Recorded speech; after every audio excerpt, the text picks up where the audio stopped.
नमस्कार श्रोताओं, मैं पापिया भट्टाचार्य संपादकीय सलाहकार सदीनामा लेकर हाजिर हो गई हूँ।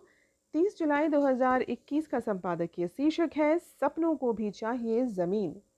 इसे लिखा है हमारे संपादक जितेंद्र जितांशु ने। सिंगूर और नंदीग्राम से ऐसा आंदोलन उठा था जिसके सहारे ममता बनर्जी ने पश्चिम बंगाल में लाल दुर्ग ढहा दिया था।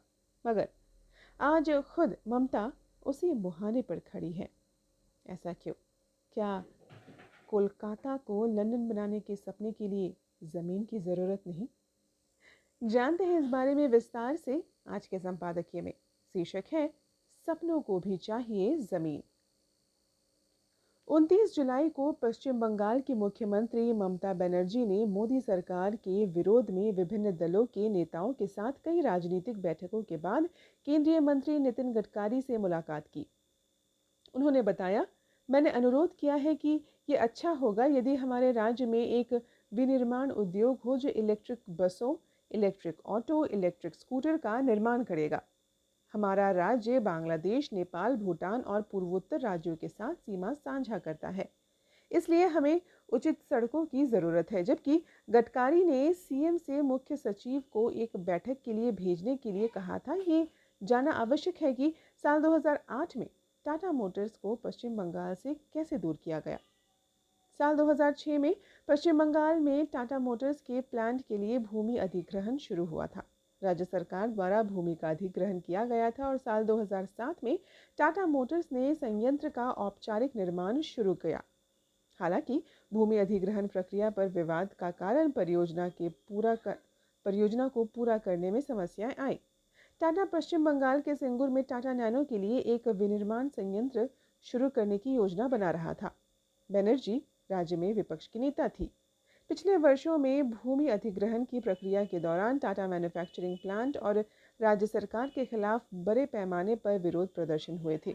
उस समय यह आरोप लगाया गया था कि राज्य सरकार ने भूमि मालिकों से अपर्याप्त मूल्य पर बहुफसल भूमि का जबरदस्ती अधिग्रहण किया था। इससे हिंसा और रक्तपात को हुआ, क्योंकि वाम मोर्चा सरकार के शासन में पुलिस बलों ने प्रदर्शनकारियों पर गोलियां चलाई। बनर्जी विरोध प्रदर्शकों में सबसे आगे रही और उन्होंने खेत बचाओ नामक एक आंदोलन शुरू किया। जल्द ही मेधा पाटकर, अरुंधति राय और अनुराधा तलवार जैसे हाई प्रोफाइल प्रदर्शनकारी टाटा मोटर्स को राज्य से खदेड़ने के विरोध में शामिल हो गए।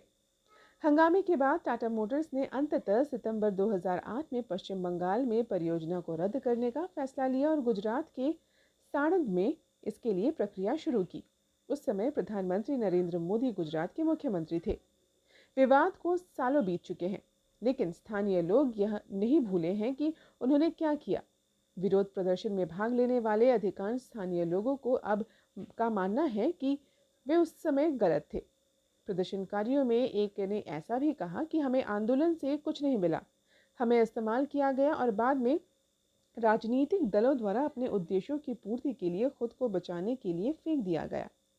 इस क्षेत्र में कोई उद्योग नहीं आया और ना ही 2016 में हमें जो जमीन लौटाई गई वो खेती योग्य है। हम अत्यधिक गरीबी में जी रहे हैं। बड़े कारोबारियों को हमेशा ये डर सताता है कि अगर वे बंगाल में भूमि अधिग्रहण कर अपनी फैक्ट्रियां शुरू करते हैं तो सिंगूर जैसी घटना से क्या राज्य की उनकी सुरक्षा कर पाएगी। जिस तरह पूर्व की कम्युनिस्ट सरकारों ने पूंजीवाद के खिलाफ जो गलत किया था, क्या राज्य उन्हें इससे सुरक्षा प्रदान कर पाएगी? अगर मुख्यमंत्री चाहती हैं कि उनके राज्य में कोई भी बड़ी इंडस्ट्री आए तो उन्हें सड़क पर उतरकर लोगों को आश्वासन देना होगा कि उनकी ज़मीन का यही सही उपयोग होगा और उन्हें उचित काम भी मिलेगा। आमीन। ये था दोस्तों 30 जुलाई 2021 का संपादकीय। शीर्षक था सपनों को भी चाहिए ज़मीन। इसे लिखा है हमारे संपादक जितेंद्र जितांशु ने। कल एक और नए संपादकीय के साथ हम वापस लौटेंगे। तब तक के लिए नमस्कार।